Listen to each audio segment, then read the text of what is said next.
شكون هما الخصوم ديالنا اللي ما كنعرفوهمش؟ كيقول الله عز وجل: إنك ميت وإنهم ميتون ثم إنكم يوم القيامة عند ربكم تختصمون. تخيل معايا وانت كتحاسب يوم القيامة، غادي يجوا عندك واحد الخصوم ديال الناس انت ما كتعرفهمش وعمرك شفتيهم، وغادي يخاصموك امام الله عز وجل، وغادي ياخذوا من الحسنات ديالك، وانت في ديك الوقيته محتاج الحسنات باش تثقل في الميزان ديالك وتدخل بها الجنة. هاد الخصوم هادو اللي ما كنعرفوهمش حنا كاينين في الدنيا. فشحال من مره كنتي غادي صايق السياره ديالك وداز عندك شي واحد بالزربه وسبيتيه وشتمتيه، سمعوك ولا ما سمعكش؟ الله عز وجل سمعك. هذا غيكون الخصم ديالك يوم القيامه.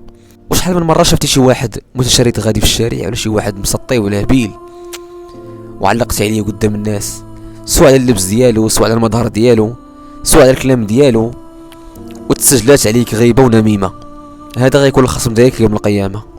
وشحال من مره ضربتي مع شي واحد وسبيتي الام ديالو ولا الاب ديالو، هادو كاملين غيكونوا الخصوم ديالك يوم القيامه وانت ما كتعرفهمش. وشحال من مره كنت مناقش مع شي واحد وكتهضروا على الشعب الفلاني وعلى القبيله الفلانيه ولا على المدينه الفلانيه، وسبيتي هذاك الشعب، قلت هذاك الشعب خايب، هذاك الشعب ما مزيانش، وانت ما عارف باللي هذاك الشعب كامل اللي سبيتيه ولا عيبت عليه غادي يكون خصم ديالك يوم القيامه قدام الله عز وجل وانت ما كتعرفهمش.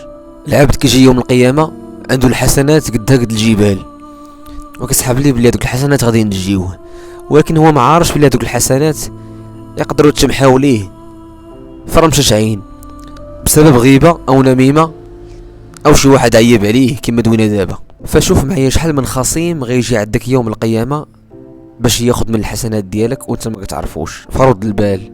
خلاصه القول، الى شي مره تعصبتي او سبيتي شي واحد وانت في حاله غضب، فخاصك تزرب دغيا تستغفر الله عز وجل وتقول اللهم اغفر لي ولأخي، وتدعي معاه وتستغفر ليه والاهل ديالو، ان الحسنات يذهبن السيئات. رب اغفر لي ولوالدي ولجميع المسلمين والمؤمنين والمؤمنات الأحياء منهم والأموات إنك سميع قريب مجيب الدعوات.